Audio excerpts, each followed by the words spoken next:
It is my pleasure to welcome everybody tonight to our Wednesday night AJA Zoom series and our first in our special 2025 AJA election series. We are talking all things anti-Semitism, Israel, and policies impacting the Jewish community. For our first episode of our special election series, it is our pleasure to introduce Dr. Glenn Kolomeitz, the lead Senate candidate for New South Wales for the Jacquie Lambie Network. Glenn is an international law consultant and a defense analyst and teaches international and military law at various Australian universities. He has had a long and distinguished military and police career and was CEO of RSL New South Wales. Thank you for joining us tonight to everyone who is here live on our Zoom, who is watching on Facebook Live, and who is listening to the recording either on YouTube or tuning in on J-Air for the recording tomorrow morning. Thank you very much, and please welcome Dr. Glenn Kolomeitz. Thank you for that very generous introduction to Neil. It was almost exactly as I wrote it. And thanks for having me. Thanks to AJA and for everybody in attendance. This is a really important. I have to say, I'm very pleased to be speaking at this. It's a very important event or series of events, particularly right now, with what we're seeing, not just impacting Israel, but impacting our Jewish community. I'll have to a confession. I'm what a rabbi, an IDF rabbi, calls a Gentile who dips my toe in the sea of the Talmud. So, and in fact, I quoted a piece of the Talmud in my PhD thesis acknowledgement page. But I've been welcomed into the Jewish community in New South Wales for many years. So I'm very pleased to be able to do what I can do, both outside of Parliament and hopefully within the Parliament in the coming post this election, I guess.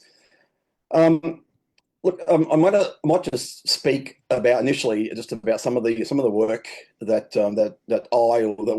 I particularly have been doing in the supporting Israel space and the anti-Semitism space, and particularly the counter-terrorism space. Neil mentioned I was in the police. My last job in the police was in counter-terrorism. I had two roles. I was a legal advisor in Counter-Terrorist Command in Sydney during Operation Pendennis, when we locked up a bunch of very charming individuals, and I was a sergeant embedded in the counter-terrorism intelligence unit. So I had to do some intelligence training prior to that. I also was a defence policy advisor at Parliament House for that's relevant obviously to my political run. That was to Labor in opposition under Kim Beazley. So back, I think, when we had a reason, or I'm no longer in the Labor Party, I haven't been for many years for reasons I won't get into.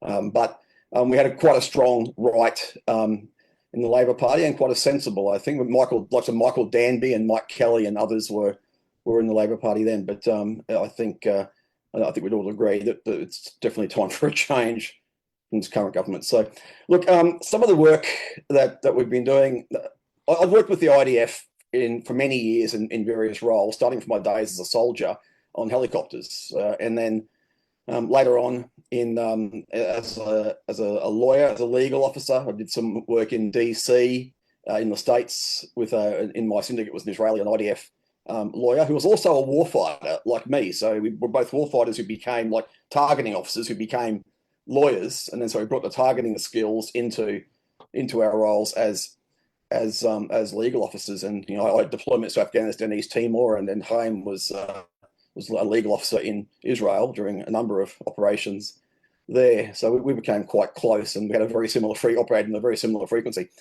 The reason I raise that is because early on, I was in Ukraine doing some work, researching Russian targeting patterns through the war crimes lens in Ukraine when October 7 happened. And one of the guys I was working with an International Legion team, one of whom was Israeli. And he went straight home, obviously, to go back and fight for Israel. And he and I, again, very, very similar sort of a background, soldiers in various areas. And so I was in the Ukraine. I sat down and we're actually liaising with the Ukraine Parliament, the Rada. And I sat down with the chair of the Foreign Affairs Committee in the Rada one night to watch Jacquie Lambie's speech in the Senate straight after October 7. And I don't know if any of you saw that speech, but it was a really powerful speech. And I've heard from mates of mine in the IDF that did the rounds in Israel. And this is before I had even contemplated running, for Jacquie. Jacquie didn't ask me for till much later, but so I watched this with this Ukrainian parliamentarian, and so I straight away contacted friends of mine in NAJEX, the National Association of Jewish Ex-Servicemen and Women. Because I've been involved with NAJEX since my days as RSL CEO, and I said, what can I do to help? Like, what can I bring to the table? And as it turns out, quite a bit. We organised initially, being an ex-targeting officer, we organised for a direct link with an IDF legal officer in Israel, and speaking about Israeli IDF targeting and the way Israel applies the law of armed conflict, international humanitarian law, to its targeting, which is, I have to say, and this is an area of expertise of mine, both in my doctoral studies and my real world practice. Make no mistake, Israeli targeting and application of targeting law is possibly one of the best in the world. It exceeds ours. It is very, very good, lawfully compliant targeting, regardless of the weight of the narrative that we're all hearing. So we did this presentation, and this legal officer spoke about IDF targeting, and then I did a comparative analysis with ours, went through our targeting process and the way we apply the law, both as a former targeting officer and as an army lawyer who had actually, I advised on drone strikes in Afghanistan with special operations. And in that room at NAJEX, there were a lot of the Jewish ex-service people, but there were a couple of Australian Defence Force, a woman who was a general, now a lieutenant general, and some other serving ADF officers, and they walked out of that room agreeing that that IDF targeting is more lawfully robust and compliant than ADF targeting, and that's quite telling, because that's not the narrative we hear. And I won't go. It would take. I could give you a big presentation on that now, but it's obviously a big. But this is one thing that I knew this, so we put that across. We presented that, and I was hearing, with all the narrative that's floating around, with the weight of the narrative, so someone in the Jewish community in Sydney was starting to second guess what Israel's doing. They were hearing all this criticism and not much coming the other way, really. So I offered to do some presentations around different synagogues and other fora. I spoke at Emmanuel synagogue with the amazing Rabbi Ruffy, ex-US naval officer, now an Australian Navy chaplain, great guy. And started going through some of this stuff. Started going through the IDF targeting and the compliance with international humanitarian law. Went through the International Court of Justice, the genocide preliminary measures decision, which I think you're no doubt all aware of, and which straight away the academics and the media latched onto it and said the ICJ found a plausible case that Israel is committing genocide in Gaza. That's not what the ICJ found. That's not what the ICJ found. That came from some very senior international law academics. So I started presenting around the place saying that's not right. And I went through the law, and I went through the case law in quite limited terms, and it made it abundantly clear that that was not what the court found. And the president of the court herself came out and said, no, academics and the media have got this wrong. So people were hearing the one side of the argument, one side of the story, and that's not good enough. So correcting the narrative, I think, was a really important part of what I could contribute back through NAJEX, but back to the community. There's been a lot of little bits and pieces we're doing. I've been working with a group in Melbourne where we're a spin-off from Lawyers for Israel. We're called Political Integrity Australia. The president is David Weinberg, a pretty big-hitting lawyer in Melbourne. We've been working up a brief on the UNRWA Hamas funding. And originally, our brief was looking at Penny Wong. And I actually went to David's house, David Adler, and spoke to David about this. And the brief wasn't overly strong. It would have been a hard brief to prosecute. We then dug deeper and found there were two Australians who were in the two most senior jobs in UNRWA in Gaza. One was the head of finance and deputy director of operations. The other one was a director of operations. And we put together this paper trail of evidence. So it's an evidentiary brief putting them right in the frame for breaching Australian terrorism financing, so getting funds to a terrorist organisation. That brief took us months, lots of information, lots of open source information, put together this brief, put it up to the AFP.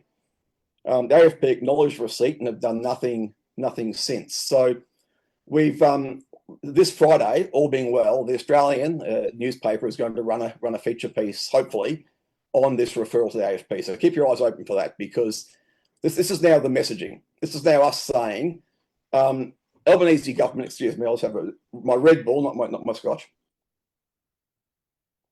This is now us saying to Penny Wong and Albanese, all right, here you have two Australians who are, there's a solid brief here, so at the very least, prima facie, accused of, prima facie committing breaches of our terrorism laws by funding a listed terrorist organisation in Gaza.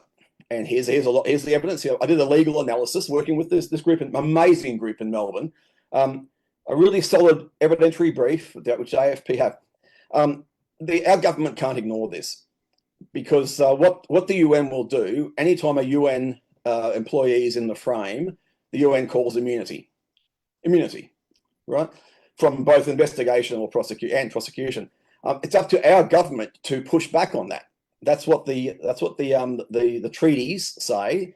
The government of the government from where the UN people came has obliged to push back on the UN call for immunity. So we're saying that if the government doesn't push back on UN immunity and allow these Australians to be investigated for breaches of our terrorism financing law, then that law is a dead letter. And why do we have it? Right. Now, the other point that I have raised is as I say, I was at counter-terrorist command in the police. Back then, we were looking at, I was cruising around in unmarked cars and just doing what we do. And we were looking at a few people in Western Sydney who were getting hundreds of dollars through the Hawala network, the Hawala financing network you may be familiar with, to Islamic State. And we had them in the frame, and we were gradually building up a brief of evidence on them. Our government cannot go after some Australians who are using a Hawala financing network to get hundreds of dollars to ISIS, and at the same time ignore Australians who are literally trucking in millions of dollars into Gaza, feeding directly into Hamas. You don't have it both ways. So that's our big ticket item at the moment. There's a few other missions we've been working on, rebutting that ICJ.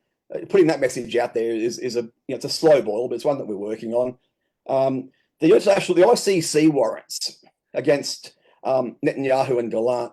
My PhD research, my thesis, a big chunk of that was the ICC, International Criminal Court. It was my thesis was on command responsibility for war crimes. So again, I tore that apart and put together a big brief, which I presented on as part of a panel at another synagogue in Sydney. I've forgotten which one it is, but some of you may have been there, I don't know. But where we actually put the facts on the table, and we said, well, this is the law. This is the evidence that we know of, and even if there's more evidence, it wouldn't have affected the law. Those warrants were are fundamentally incorrect on so many levels, and it's all there. And I'm a humble part-time academic, but with some expertise in this area, and then having applied it also in an operational theatre of war. So we explained that as part of this panel to the Jewish community in this particular synagogue, and you could just see the lights coming on, going, hang on, that's right. And at the end of that presentation, I pulled out a document I obtained, open source, from the US Senate, which was the draft bill to sanction Karim Khan, the ICC prosecutor, and indeed the pre-trial chamber who agreed to the warrants. And I said, this is what's going to happen. And sure enough, when Trump came to government, one of the first things his administration did was sanction Karim Khan, the prosecutor, and the pre-trial chamber, and indeed anybody else involved in that disgraceful abuse of power. The ICC is problematic. It's politicized. I don't think I need to tell any of you this. I'm sure you all fully appreciate it. Even Alexander Downer and I was a fan of the ICC. I thought it was the hope of the future. I thought we were never going to see another Holocaust if we have this mechanism of deterrence.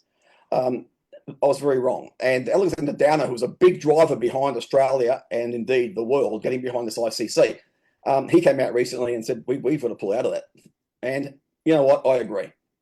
And Downer would know. He was involved in pushing this creature, and getting Australia involved. So look, then people say, what are you going to replace it with? Well, we had ad hoc tribunals for years. Rwanda, Yugoslavia, Sierra Leone, East Timor, a little sort of ad hoc tribunal. If they're going to politicize an organisation like the ICC, which they have, then there are problems, right? And that's something that we shouldn't be allowing. So we've been working on that, working up briefs on that, working closely with Lawyers for Israel UK, who are really, really dynamic in this space. In fact, they were supposed to take me to Israel now to go and look at some IDF targeting and some other bits and pieces. I'll be going in May, all being well now. So they've been doing some pretty powerful stuff. So I touched base with them and just see what we can leverage, what we can piggyback off Lawyers for Israel UK, and see what things we can do. We give them some of our stuff as well. I'm just looking at my notes so I don't miss anything here. The academics. There's two very, very prominent international law experts. One at ANU, Don Rothwell. I don't mind naming them because it's public domain, and one at Sydney, Ben Saul. Ben Saul is a special rapporteur with Francesca Albanese, who you may have heard of. Very well. I'm going to say very anti-Israel, right? I don't think that's patently obvious, but regardless, Don Rothwell came out and published. In not just one journal, in the Law Society Journal and in another big feature, the ICJ preliminary measures decision. And he got it wrong. He said that the ICJ found that the International Court of Justice found there was a plausible case that Israel committed genocide. Wrong. Straight after, now Don's a well-respected international law academic. Straight after Don came out with that in these reputable journals, the encampment set up at ANU. Now, call that coincidental, but these kids, these students, look up to some of these academics. Now, that's a problem. So we're addressing that through we're expert letter writers. We're writing letters to people, vice chancellors and others. Ben Saul the same. Ben Saul came out and said exactly the same thing. Said, plausible case of genocide, and suddenly Sydney University, massive encampment there, and not just students. A lot of Hizb ut-Tahrir, who we now know were very prominent in that group. Straight after Ben Saul started putting out that message, that the signs, genocide, right? Straight after Ben Saul said Israel, Gaza, genocide. Not good enough. Not good enough. You don't. So it's not just academic freedom of academic discussion. It's putting out a statement of fact, which is factually incorrect, and there's a nexus there with the behaviour of some of these groups. So we're addressing that. And just on the Hizb ut-Tahrir, when I was in counter-terrorist command, we put together a brief, tried to get Hizb ut-Tahrir listed as a terrorist organisation back then. And this was 05, this was 04, 05, I think 05. This was a while ago. And Philip Ruddock was the Attorney General, and he took advice from ASIO. ASIO said if we list them, they're going to go underground, and we can't keep an eye on them. Okay, that was the decision that was made. We've since put another brief, or Jacquie, in fact, presented a brief recently in the chamber, in the Senate, where she wanted an inquiry of some sort into Hizb ut-Tahrir to see whether they meet the test to be listed as a terrorist organisation, which they do, because I gave her the brief, right?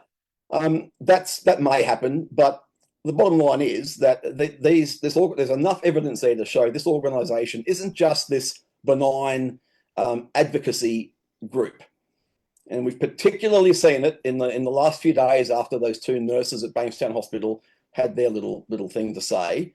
Hizb ut-Tahrir have come out very vocally now, and they've laid their cards on the table. And quite frankly, we meet the test. The UK listed them as a terrorist group. Other countries have. Australia should be. So we'll keep working on that. It'll be well after the election. We'll keep working on that. That's another little piece that we should be genuinely looking at. We don't. We don't have terrorist organisation. If we're not going to use the law, as I said before, the law becomes a dead letter. The law's there for a reason. Now, one of my jobs at Counter-Terrorist Command, I actually wrote a handbook with all these new terrorism laws for our police, for our investigators, our analysts, etc., and their commanders, showing them how to drive this new legislation, these new terrorism laws. And so it's all there in this handbook, and it's in language that makes it, you can apply it. It's in real time, practical language for coppers, right? Not just for lawyers, but for coppers. And if you go through that and you look at what we have on Hizb ut-Tahrir, tick, tick, tick. At the very least, we have to look at these groups, because there comes a time when you can't say, oh, we're worried about driving them underground. There comes a time when you've got to start locking them up. This is me putting on the common sense copper hat. It's been a while since I wore that hat. So that's one other little mission that we've been working on. Lots of media commentary, particularly early on. I did a lot of Sky on the IDF targeting, and they came out and said that IDF targeting is very lawfully robust. And look, you can only say so much in one interview, but it's a very solid case. And I've heard people say the IDF is the most moral army in the world. Look, I've gone through the law, their ROE, as much as I can access. All of their operations. I've studied the IDF in a couple of my postgraduate degrees and in my intelligence training, and you can just see it is lawfully robust, lawfully defensible, and stronger than ours. Just on that point, you may recall an Australian aid worker was killed in an IDF strike in Gaza, and Penny Wong. Sorry, I see some hands up with questions. I'm sorry, I'll just get to you after I finish this. That's all right. But Penny Wong decided that she could somehow send an retired Australian Air Force officer to Israel to oversight or something Israel's investigation into that, how she thought she had the power, the authority to do that little piece of, little breach of sovereignty. I don't know, but regardless, she sent Mark Binskin, a former chief of Air Force, over. Binskin went through the very transparent IDF reporting of what happened, and their initial, what they call their FAM process. So anyway, it's an initial inquiry process, right? It's a preliminary inquiry. Went through that very transparently. Binskin came back with a report, and that report said that, look, yes, something broke down at the tactical end, but there was nothing wrong in the planning. There was nothing wrong at any of those stages. The problem is that the breakdown is readily addressable. There was no breach of the law. The investigation was transparent and thorough. None of the issues that Penny Wong, I'm sure, was hoping Binskin would find, he found. He said that IDF targeting and IDF legal compliance and investigations are very similar to the ADF. I was asked, Penny Wong didn't like that, so she put out a press release saying, plucking bits and pieces out of it and ignoring the good stuff and sort of putting some of the. She misrepresented the report. So we went loud on that, put out a bunch of media on that, and corrected that little gem. But at the same time, I was asked to do I won't say who the client was, but I was asked to do a legal advice on that report and on the issues that were raised. It ended up being a very big, 30-odd page advice, which cast the IDF and Israel in a very, very positive light, applying the law to the facts, doing what lawyers should be doing. Right? And it actually said that, well, yes, Binskin found that the systems were fine. And sorry, I've been asked to go into the election. I will in 2 seconds. Binskin found certain things. Yes, in fact, the IDF and ADF processes aren't very similar. The IDF is far superior.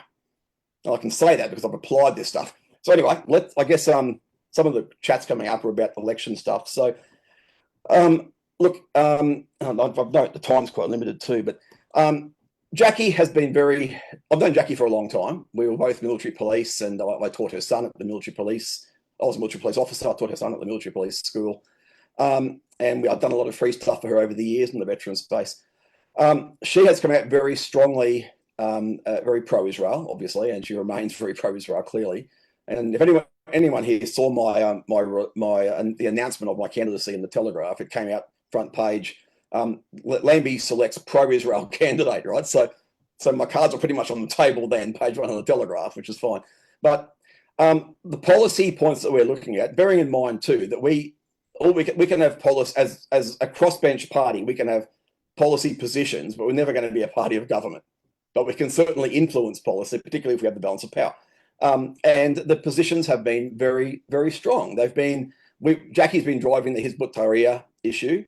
We've been looking at the ICC issue, and the ICC is not delivering value for money for a start. It's not doing anything for us, and quite frankly, it is politicised. So we have a position working up there.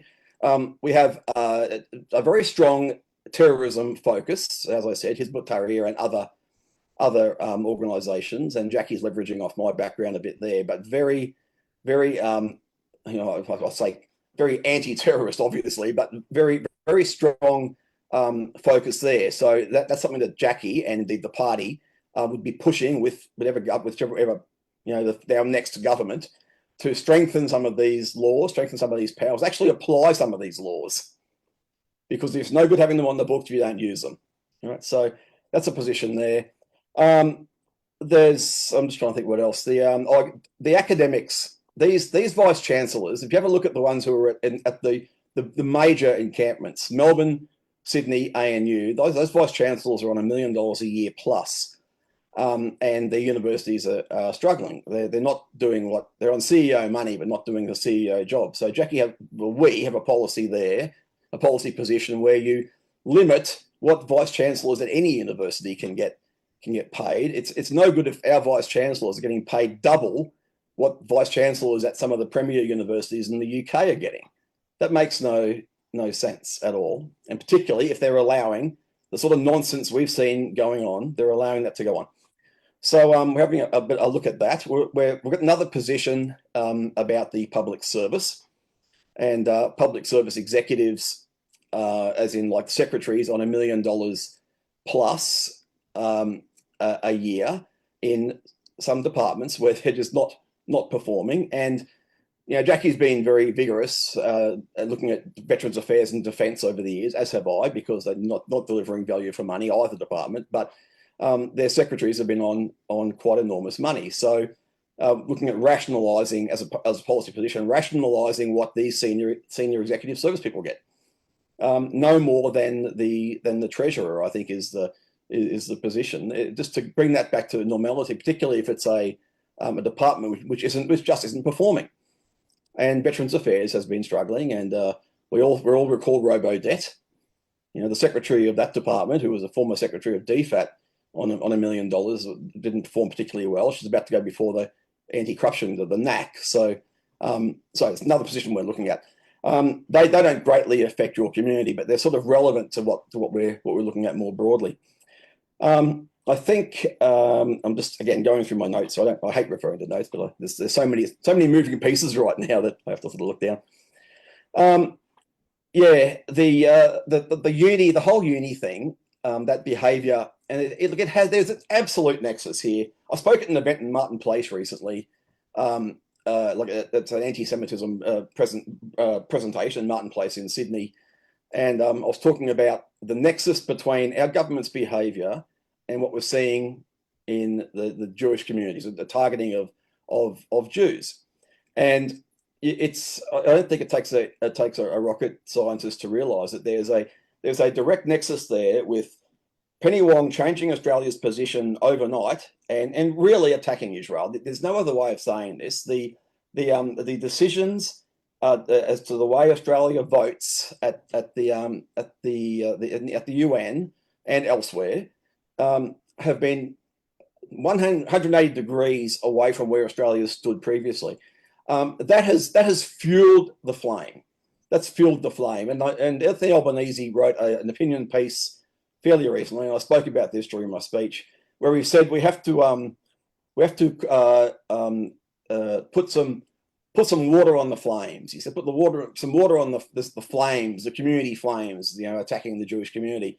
Well, sorry, mate, but you lit the fire. So you're running around now saying let's put some water on the flames that you lit. That honestly, that the hypocrisy is enormous. Speaking of hypocrisy, this is the big point that we're raising. We're having a crack at Maureen Faruqi, and she is in the 6th Senate seat, and that's the seat we're targeting. And I don't think I need to go into any detail about Maureen Faruqi, but we're targeting that. At the very least, we're putting pressure on her. Let her know that there are people breathing down her neck, and that her seat's in jeopardy.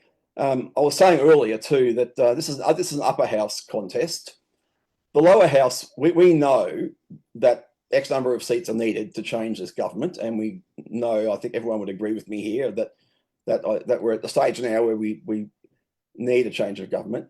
The point that I'd like to make is that we also, at the same time, we and I'll say the Jewish community, as a bit of a starting point, we need an insurance policy in the upper house. Lower house, yep, get the seats. Coalition government would be amazing. Minority coalition government, next best thing.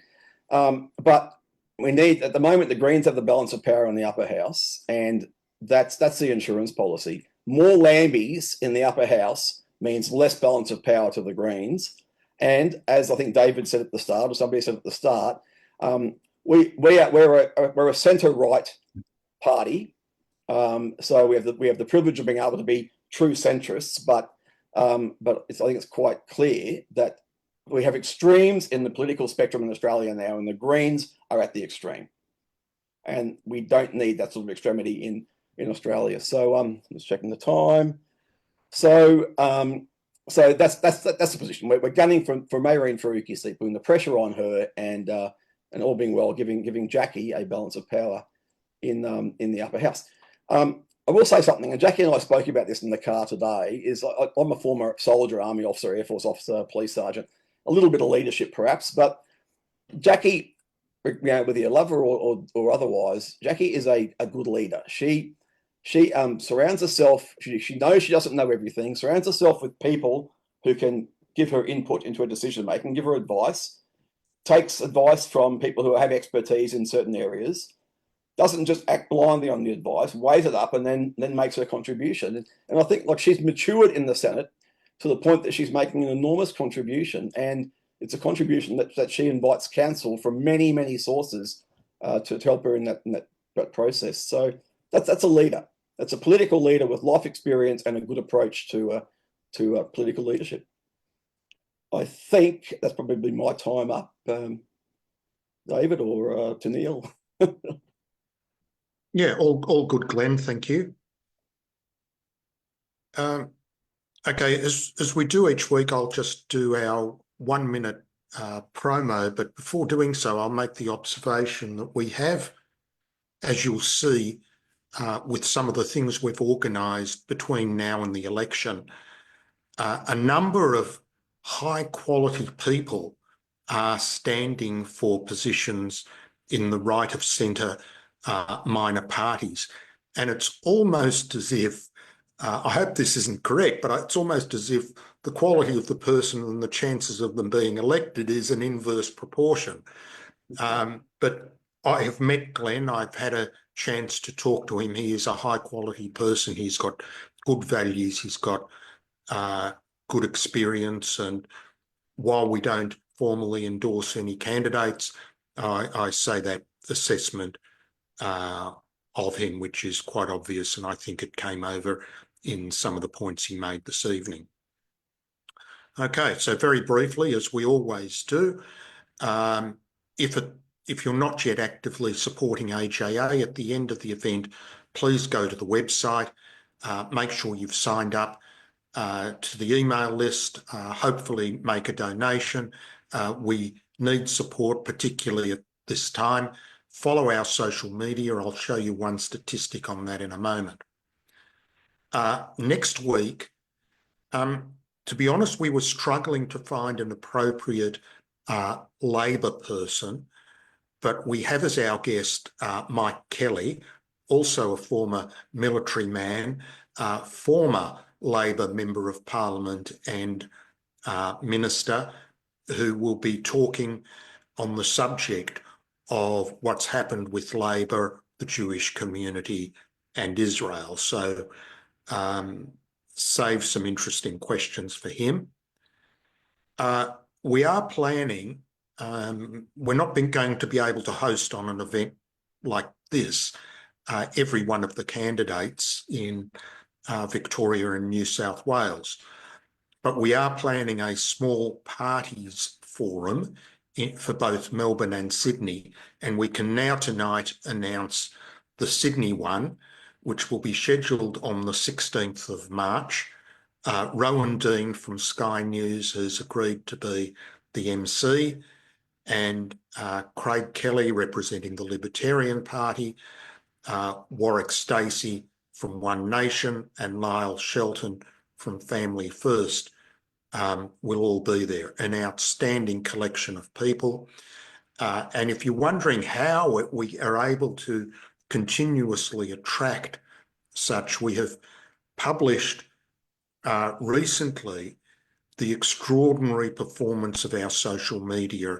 And there's one statistic that in the last 28 days, our Facebook page alone has had over 6 million views. Never before has there been a Jewish community platform remotely of the scale of what AJA is doing, and we think that it's at least 10 times the size of anyone else. So back to you, Neil, to moderate the Q&A.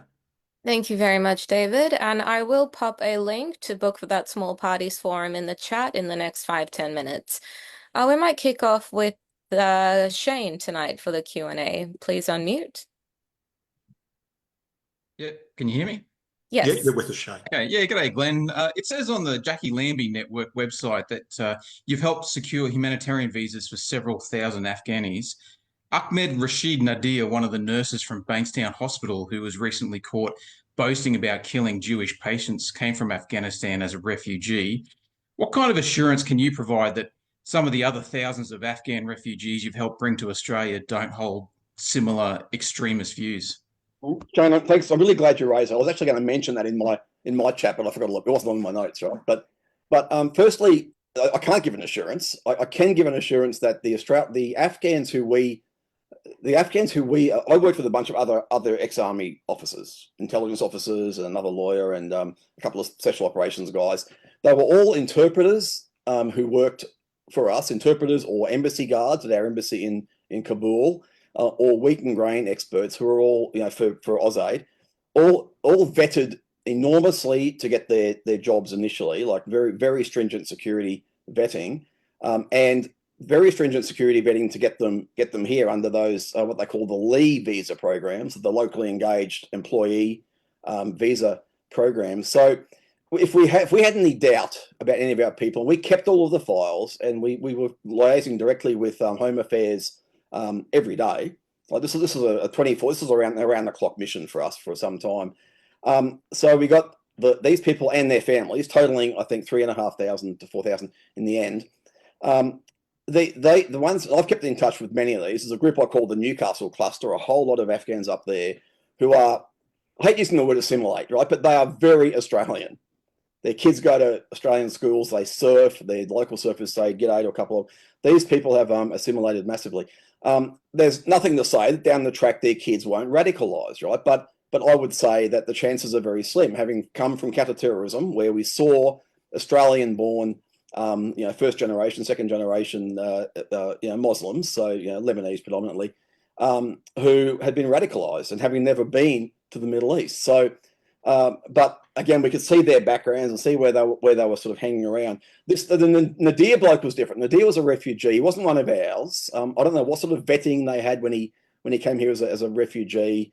I don't know what he was exposed to be radicalised. But the reassurance I can give you, and look, make no mistake, I saw at Counter-Terrorist Command the problems with our earlier immigration programs firsthand.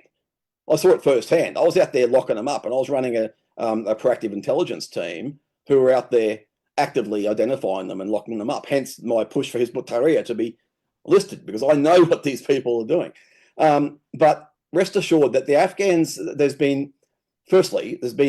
we've had these interpreters and others here for some time now. Like some of them we got here before the fall of Kabul, and I don't think there's been any issues in the community involving any of our people. So look, I'm confident that the Afghans who, and actually I made this point when I spoke at sorry Shane, I don't want to harp on. I made this point when I spoke at Martin Place in Sydney recently. I said that they've come to Australia. I said we don't leave our mates behind. We don't leave our mates behind, and that I made that point both using my Afghans, using these Afghan interpreters, etc., as an example. But I used it to emphasise our abandonment of Israel. That was my way of emphasising the Israel piece. Israel is a mate who have supported us in some of our counter-terrorism issues, and we've all worked with IDF over the years. And clearly, I'm a fan of. I've got a whole shelf of IDF books behind me. One of these shelves. We don't abandon our mates, and Israel is one of our mates. So that was the context of me speaking about the Afghans. So I guess it's I can't guarantee anything, Shane, but look, I'm confident that the people that we helped, the people that if they stayed behind, they'd be dead anyway. People who we couldn't get out have been killed since.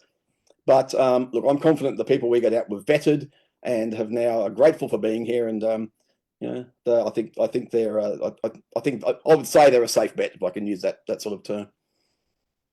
Thank you. Sorry. Terry, would you like to unmute? Good evening, and thank you for your talk. One of the things that I'm particularly concerned about, having a regard to the current levels of anti-Semitism which are displaying in Sydney and Melbourne especially, is that I don't actually have a great deal of faith in our police forces in arresting and charging these people. They seem to be pretty slow, and you just mentioned yourself that you gave a brief to the AFP and nothing happened. There seems to be a pattern. Has your party got any thoughts on this, and are likely to raise it in the Parliament if you get elected? We do. Now, I showed Jackie some footage that a friend of mine, David Weinberg in Melbourne, sent where a small group of Jews, I'll answer the question by using an example, if I may. A small group of Jews were standing there with the Israeli flags and not many, like half a dozen people, and the masses of the Pellies and their as Stalin calls them, they're useful idiots, patrolling past. The police tried to move on the Jewish group and saying, "Oh, there's a potential breach of the peace." This was Vic Pols. This is police in Melbourne, sergeants with their protest or supervisor or something, whatever badge thing. I said to Jackie that we would be writing to the commissioner saying you need to retrain your people. If you're going to give them roles like that, you need to be retrained, because firstly, they're misapplying the law, and they were told, this was filmed, and they were told this by two of the guys who were there, who were both lawyers, David, my mate, and another guy. So it is an issue we absolutely would be taking up, but we'd be going to the police commissioners with discreet, not just more broadly saying you've got to be arresting and charging, saying we've seen this incident, this is wrong, this needs to be redressed. All right, so discrete, specific issues. Jackie can say, she can go loud on a big, broad issue, and they can write back and say, "Thank you very much, Senator." Full stop. Right. But to answer your question, short answer is absolutely, and it is abhorrent. New South Wales, and I was a New South Wales counter-terrorism cop in my last job, in the cops, and I think they've come a bit further than Vic Pol, insofar as they do now have a strike force taken from counter-terrorist command, and the lunatic protests are smaller here than they are in Melbourne, and much less frequency. But I think the police are going in a bit harder here now at last, and it's taken them a long time to do that. But short answer is there is a policy, absolutely, and it's to put pen to paper and say, even though Jackie's we're a federal party, there's still no reason why we can't go to the state commissioners and say this is not good enough. We've identified this, and this in our state, whichever state we're in. Boom, boom, boom. You need to address this. and to the respective ministers to do that, to be polite. So answer yes. I think that's probably a long way to say yes. Thank you, Glenn. Alan Friedman. Yeah, thanks, Glenn. You mentioned, or you talked about Israel as a mate of Australia, which is a nice way to look at it. But with the Albanese government abandoning bipartisan support for Israel, is it possible that relations could deteriorate to the point where Israel might withhold intelligence of some sort in relation to a potential terror attack, or sort of change the way they deal with us? I wouldn't blame them. Right, I was thinking this every time I heard Penny Wong say something in that chamber and watched our ambassador to the UN speak and vote. I was thinking, why would they bother giving us that intelligence support? I've said this on Sky a few times, and we're looking down the barrel of a regional conflict, a major power, and what they call a near peer conflict in our region.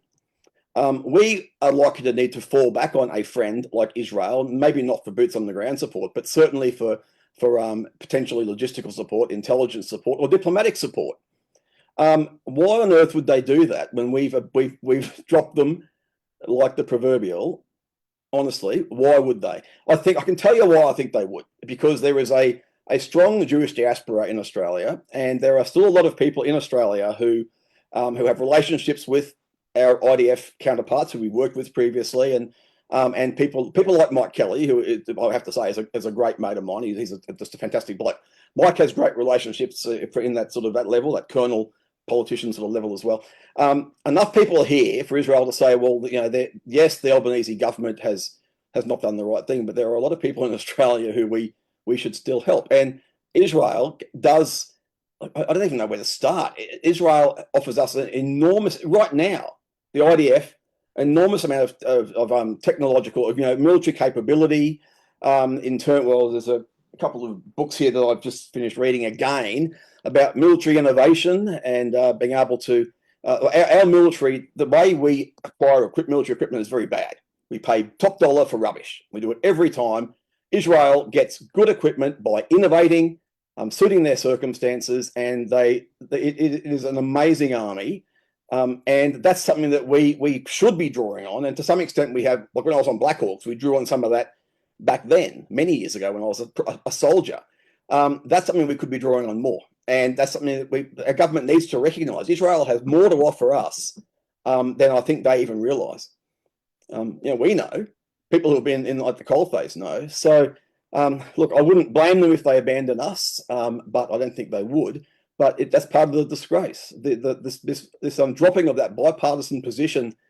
Hawke years ago said, you might recall, he said about the bell tolling for Israel, you might recall, saying that tolls for Israel, it tolls for us. And he's quite right. So, look, I think that's not going to hold us in good stead. And this is going to be, we're on the wrong side of history in that regard. And this current government has done that. Did that answer the question somehow?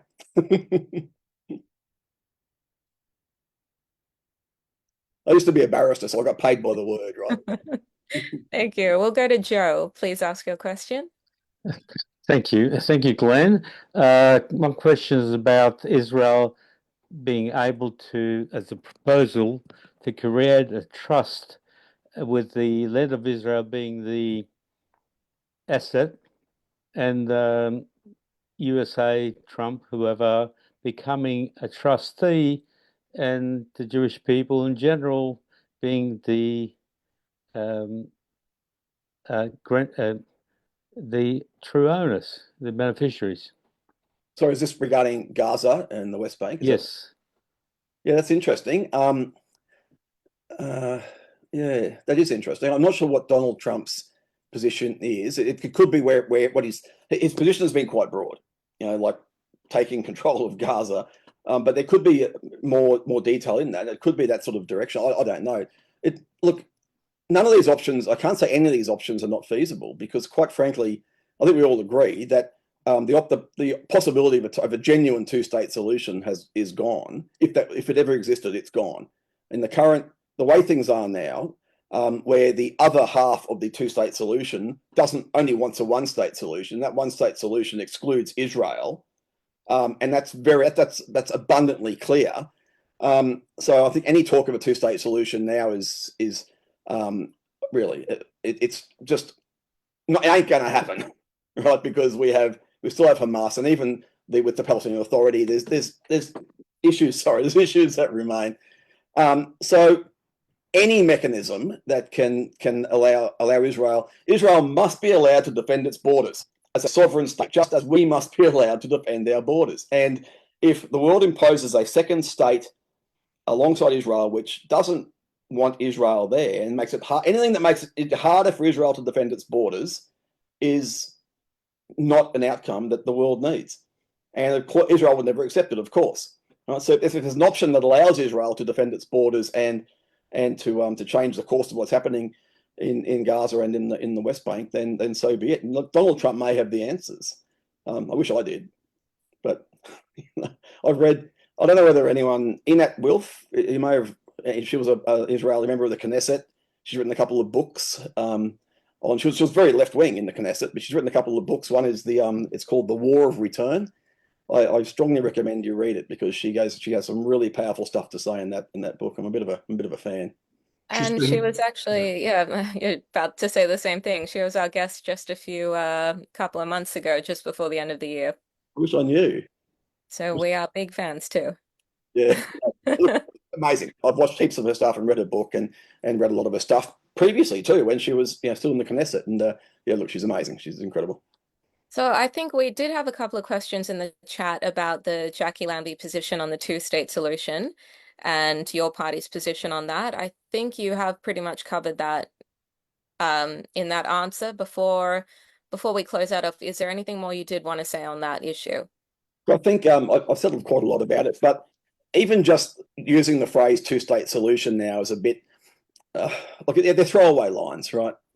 Because there cannot possibly be a two-state solution where one state doesn't want the other state to exist. And that's the starting point. Secondly, there can't be a two-state solution where, like a solution where Israel cannot properly secure its borders. That's it. And this is not Glenn Kolomeitz, talking some academic nonsense. This is international law. This is a state, the territorial sovereign rights of a state. And in the current climate, that's not going to happen, and it can't happen. So, if things change, then we may have a policy position on two-state solution. But at the moment, there's no feasibility of it happening. Thank you, Glenn. Arne, would you like to unmute, please? Okay, so my question is this. I know Israel is defending the West from radical Islam. So why are there so many useful idiots in the West condemning Israel for defending themselves? And the second part of my question is, do you think the woke mind virus are causing people to be anti-Semites? Or do you think they're anti-Semites because they're woke? Yeah, you know what? The second, I'll think about the second part and briefly, but I'll talk about the first part.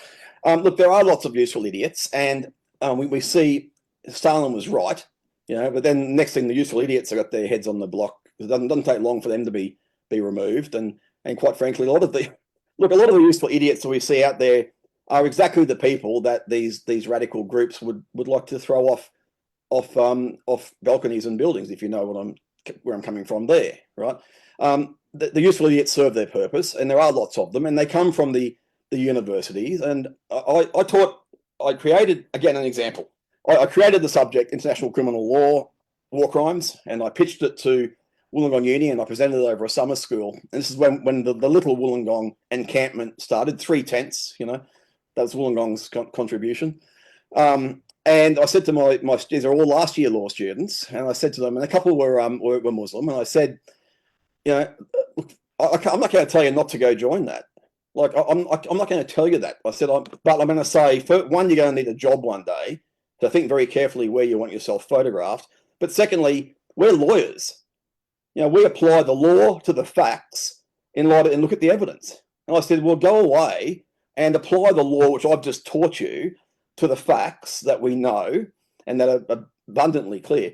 and look at the evidence, even what's available now, and then form a decision whether you think that you should be joining those encampments. None of my students joined those encampments, right? I think there was a handful of, I don't know, other people from other faculties, not law, who joined, and yes, useful idiots, and one day they might grow up, but it's I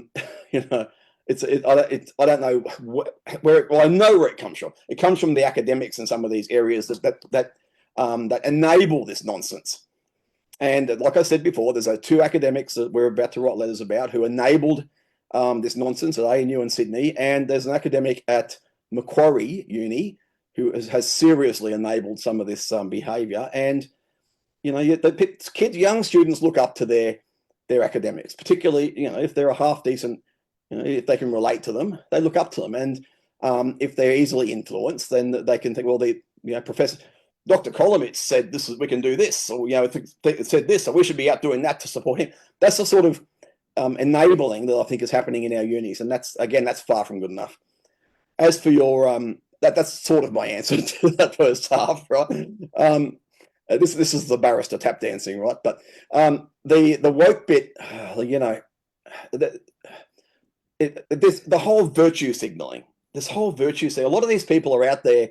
I've been to events where there's some very intelligent people, and I'll tell you, I went to an event recently, and this woman there's a very devout Christian, and she said I was wearing my little ribbon, and I think I've got an IDF lapel pin which I was wearing, but she wouldn't have, olive and the sword, she wouldn't have recognised it, but regardless, saw this, knew what that was about.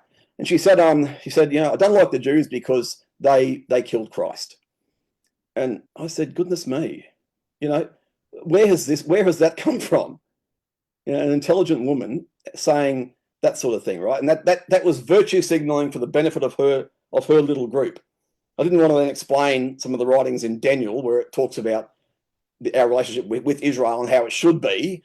But that wasn't worth arguing that. But so look, I think a lot of the virtue signaling really comes into play, and if they look around and see the audiences that way, they're gonna have their little say, and then they're going to pat each other on the back and go, yeah, let's go have a latte. Let's go sip a latte somewhere, right? Did that sort of answer the question? We are almost out of time for this evening, so we will leave you with the final question, which is, how do we support you? How do we support the Jacquie Lambie Network? How do we follow updates and what's going on, and what more can we do? Let me tell you firstly what more I can do for you guys. I want to speak to more, and this is not the political hat. This is regardless of whether I'm elected. I want to get out there and speak to more Jewish groups. When I spoke at Emmanuel, a bunch of women came up to me afterwards and said they're in groups here and there, and they want to hear a similar thing for their groups.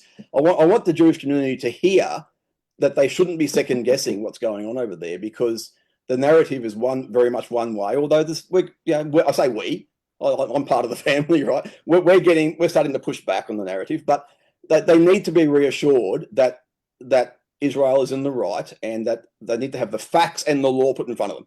So I'd make myself available to do that anytime. After the election, particularly, because I'll have more time then, maybe. Look, our big thing is, probably not allowed to say this, but you said, how can you support me? Our big thing is funding. We don't get the funding that the Greens get. We don't get the funding that the majors get. But we're not fighting the majors. We're fighting the Greens. And they have enormous funding. So, where Jackie said today, we cruised around Sydney, did some stuff, that a bunch of radio ads for saying, look, Glenn Kolomeitz is your candidate in New South Wales, punch them out there, and just start getting some of that face recognition, because people know Jackie. She was voted the most popular politician in Australia. She's the most recognisable, but that doesn't necessarily flow to Glenn Kolomeitz.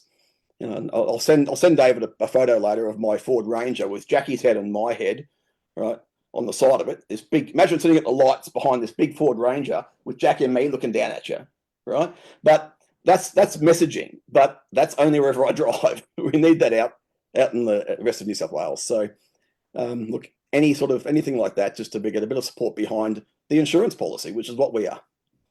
And when it comes to voting, preferences? Yeah, we don't, upper house, we're not a major, so we don't do that backroom preference nonsense. We obviously Green preferencing is in the upper house, particularly, is where your name is on the how to vote. That's the limit of it, right? Jacquie hasn't spoken to anyone about preferencing. We don't. How you guys direct your preferences is is your call. I would hope that you'd be putting the Greens last, but I'd also hope that you'd be putting me high up on the preference list, right? And I will say that again, this is the insurance policy piece, and I think we'd all agree we need a coalition government in the lower house, and particularly, preferably in majority. But we need the insurance policy in the upper house, and we're going to get that through other crossbenchers to get that balance of power.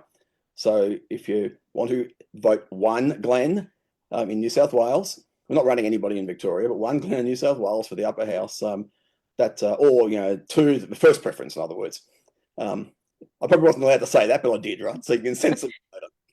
And this is your platform tonight, and I can assure you after this presentation, I think you definitely, as I can see in the chat, have a lot of new fans. We've learned a lot. We've even learned how to advocate for Israel. There's some great sound bites that have come out of tonight's presentation, how to reply to two-state solutions, how to support Israel. So it's been a really fantastic presentation.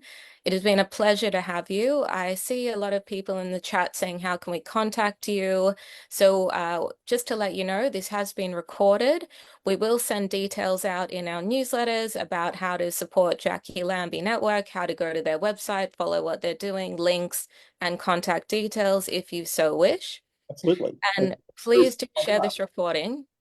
Sorry, please give my practice email because, as I say, I'm very keen to get out there in the community still, and there's people that need to hear some of this. And we will definitely facilitate that if you in your own synagogue groups or groups would like to organize something, either get in contact with Glenn directly or with us, and we will support to facilitate. Whatever we can do to support the Jewish community in Israel, that is our ethos.